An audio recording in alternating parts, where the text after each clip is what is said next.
दोस्तों very good morning to all of you. आज के इस शानदार वीडियो में आप सभी का स्वागत करता हूं। दोस्तों आज का जो पहला प्रश्न बना है वो बना है फिल्म फेयर अवार्ड्स को लेकर। तो क्वेश्चन कुछ इस तरीके से बनेगा, फिल्म फेयर अवार्ड्स 2021 में किस अभिनेता को बेस्ट अभिनेता का अवार्ड दिया गया है। तो सबसे अच्छे हीरो यानी कि बेस्ट अभिनेता का जो अवार्ड है ये इस वर्ष दिया गया है इरफान खान को। ऑप्शन नंबर ए इसका राइट आंसर हो जाएगा। दिवंगत अभिनेता इरफान खान को बेस्ट अभिनेता का अवार्ड जो है दिया गया है। यहाँ पर आप देख सकते हैं ये रहा फिल्म फेयर अवार्ड 2021। इस वर्ष ये जो अवार्ड दिया जा रहा है इसमें लॉकडाउन के समय यानी कि 2020 में रिलीज़ हुई 2020 में रिलीज़ हुई जो फिल्में हैं उनके लिए इस अवार्ड को प्रदान किया गया है। साथ ही साथ में अगर आपसे पूछे कि इस बार कौन से संस्करण के अवार्ड दिए गए हैं तो इस वर्ष जो 2021 में ये जो अवार्ड दिए गए हैं ये इसका 66वां संस्करण था। तो 66वां संस्करण था जिसका अवार्ड दिया गया है। इसका आयोजन 27 मार्च 2021 को मुंबई में किया गया है। साथ ही साथ में यहाँ पर आपको ये चीज़ याद रखनी है कि इरफान खान को जो बेस्ट एक्टर का अवार्ड दिया गया है ये उनकी कौन सी मूवी के लिए दिया गया है। तो आंसर हो जाएगा उनको उनकी मूवी जिसका नाम है अंग्रेजी मीडियम, उसके लिए सर्वश्रेष्ठ अभिनेता का अवार्ड दिया गया है। साथ ही साथ में एक और फैक्ट आपको याद रखना है कि इसी अवार्ड सेरेमनी के दौरान पे इनको ही इरफान खान को ही लाइफ टाइम अचीवमेंट अवार्ड से भी सम्मानित किया गया है। तो ये चीज़ भी आपको याद रखनी है, उनको लाइफ टाइम अचीवमेंट अवार्ड से भी सम्मानित किया गया है। इसके अलावा भी और भी बहुत सारे अवार्ड्स हैं जो कि दिए गए हैं, लेकिन मैं यहाँ पर आपको सिर्फ वो अवार्ड्स करवाऊँगा जो कि एग्ज़ाम में बार बार पूछे जाते हैं। तो इस बार 66वें अवार्ड्स दिए गए हैं फिल्म फेयर अवार्ड्स, ठीक है। अब इसमें सर्वश्रेष्ठ फिल्म का अवार्ड दिया गया है थप्पड़ मूवी को। सर्वश्रेष्ठ अभिनेता का जो अवार्ड है ये मुख्य अभिनेता के तौर पर दिया गया है, वेरी इंपॉर्टेंट, इरफान खान को, उनकी मूवी अंग्रेजी मीडियम के लिए। इसके बाद में है सर्वश्रेष्ठ अभिनेत्री का जो अवार्ड है वो दिया गया है तापसी पन्नू को फिल्म थप्पड़ के लिए।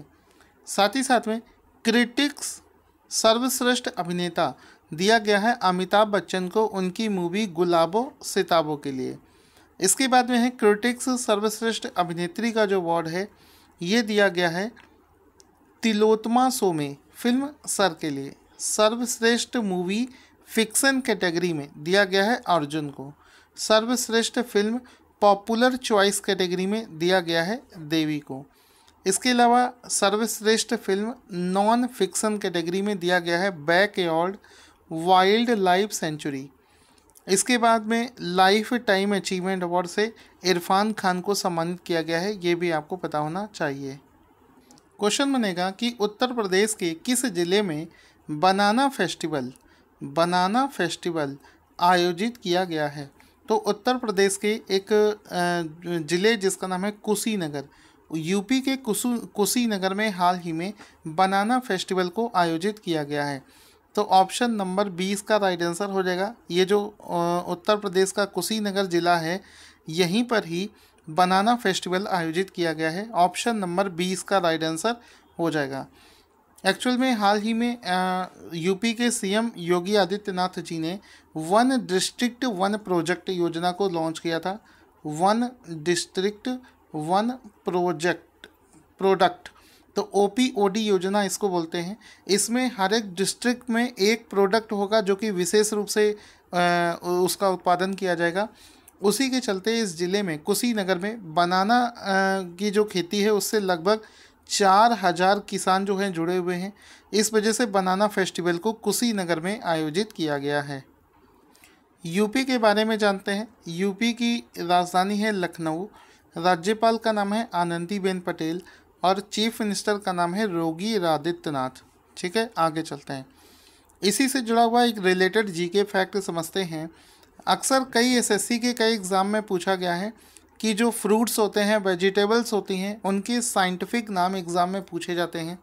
तो केले यानी कि बनाने का जो साइंटिफिक नेम है वो है मूसा, MUSA, इस नाम से इसको जाना जाता है। इसके अलावा चूँकि इसकी बात हुई है तो फिर साइंटिफिक नेम ऑफ फ्रूट्स, जो कुछ फेमस फ्रूट्स हैं जो कि एग्ज़ाम में बार बार रिपीट होते हैं, उनके साइंटिफिक नेम हम लोग देखेंगे। दोस्तों मैंगो सबसे ज़्यादा पूछा जाता है और इसका नाम भी अक्सर लोगों को याद है। मैंगो का जो साइंटिफिक नेम है वो है मैग्नीफेरा इंडिका। एप्पल, उसके बाद में है एप्पल। एप्पल का जो साइंटिफिक नेम है वो है पायरस मालुस। इसके बाद में है प्रोमन ग्रेनेट, अनार जिसको हम लोग बोलते हैं अनार, प्रोमल ग्रेनेट, इसका जो साइंटिफिक नेम है वो है प्यूनिका ग्रैंटम। ठीक है, ये सभी बहुत इंपॉर्टेंट है। ये सारे जो नाम मैं आपको करवा रहा हूँ ये एग्ज़ाम में बार बार रिपीट होने वाले हैं। इसके बाद में देखो आता है पाइन एप्पल का नाम। तो पाइन एप्पल को कहते हैं एनानस सैटिवस। ऑरेंज का जो साइंटिफिक नेम है वो है साइट्रस आउरंटियम। स्ट्रॉबेरी का जो नाम है वो है फ्रेगेरिया। स्वीट पोटैटो जिसको शकरकंद बोलते हैं, इसका है इपोमोइया। फिर है वाटरमेलन का नाम है सिट्रुलस। इसके बाद में मस्क मेलन को बोलते हैं ककुमिस। बनाना का आपको बता चुका हूँ मूसा। और गुआवा का है सीडियम। ये आपको सारे नाम याद रखने हैं। तो दोस्तों अगर आपको ये जो पूरा PDF है अगर लेना है तो आप हमारे टेलीग्राम चैनल को ज्वाइन कर सकते हैं। हमारे टेलीग्राम चैनल पर आपको ये पूरी लिस्ट मिल जाएगी जिसमें कि आप इसको रिवीजन भी कर पाएंगे।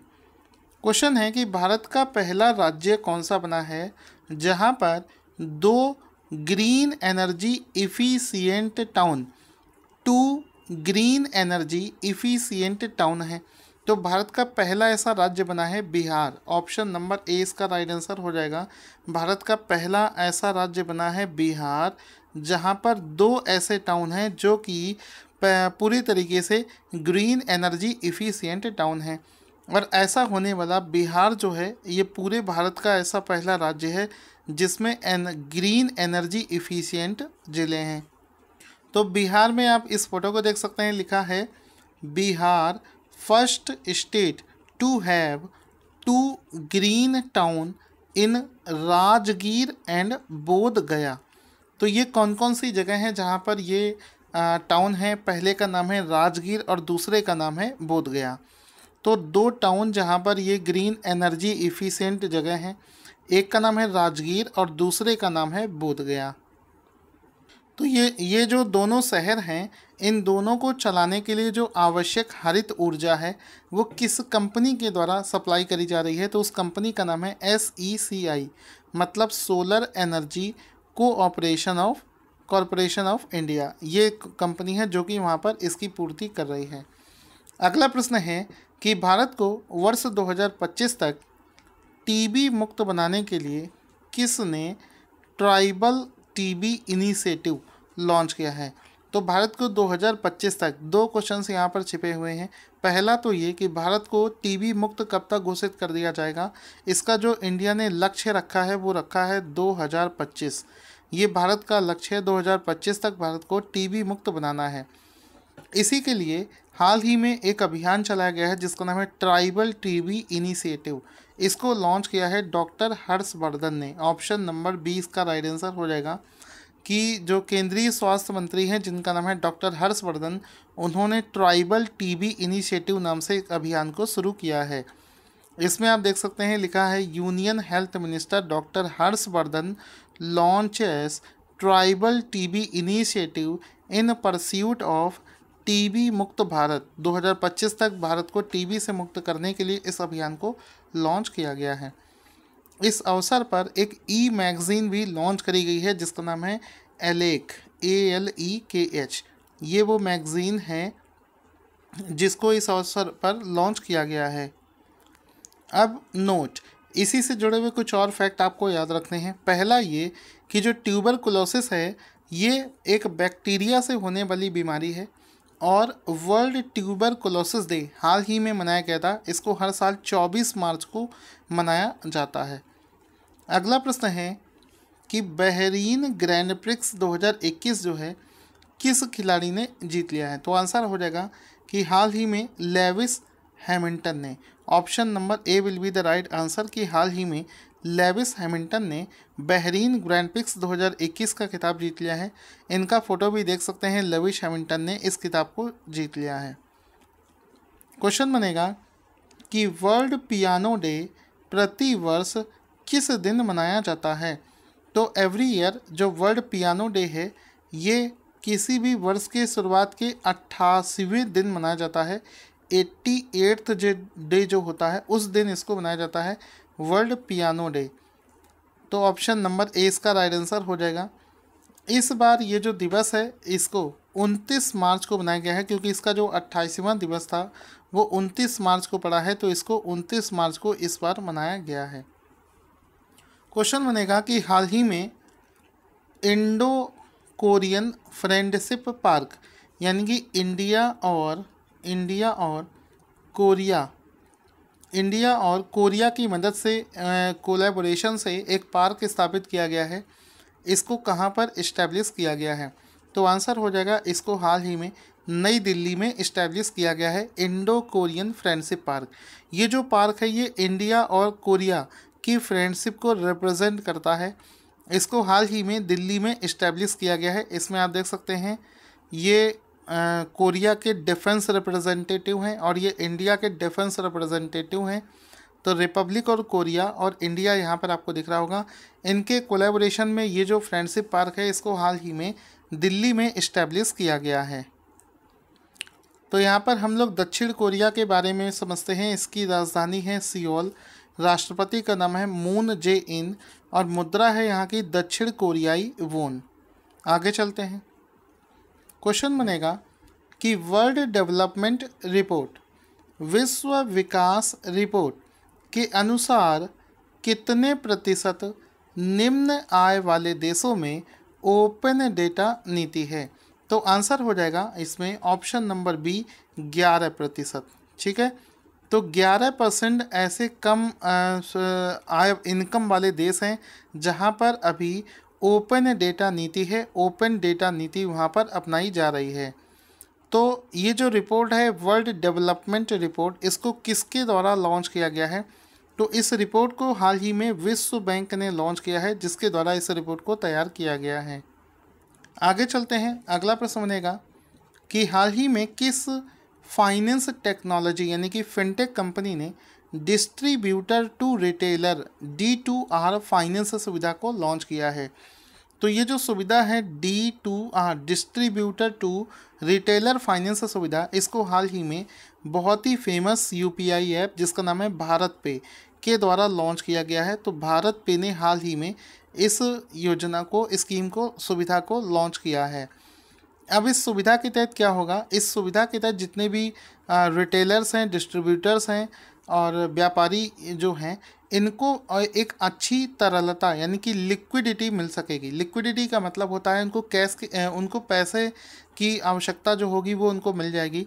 इसमें कंपनी क्या करेगी कि लगभग 50 लाख रुपए तक का लोन जो है ये बहुत ही कम ब्याज दर पर 7 दिन से 30 दिन तक की अवधि के लिए प्रदान किया जाएगा।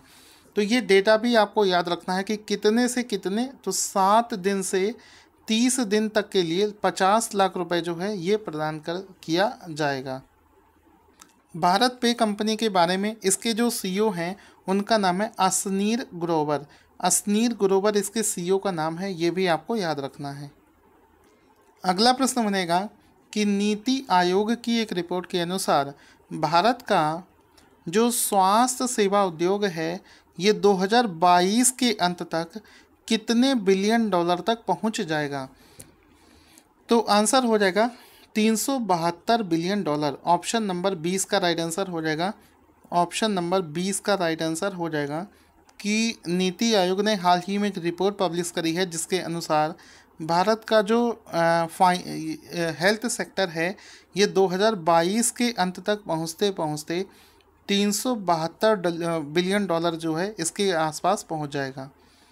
अब चूंकि नीति आयोग की बात हुई है तो इसके बारे में समझते हैं। इसकी स्थापना हुई थी 1 जनवरी 2015 को। इसका जो मुख्यालय है दिल्ली में है। इसके अध्यक्ष का नाम है नरेंद्र मोदी और इसके उपाध्यक्ष का नाम है राजीव कुमार। इसके जो सीईओ हैं उनका नाम है अमिताभ कांत। तो ये सारी चीज़ें आपको पता होनी चाहिए जो कि आपसे एग्ज़ाम में पूछी जा सकती हैं। दोस्तों आज का क्वेश्चन जिसका आंसर आपको देना है स्क्रीन पर आपको दिख रहा होगा। Thank you for watching this awesome video.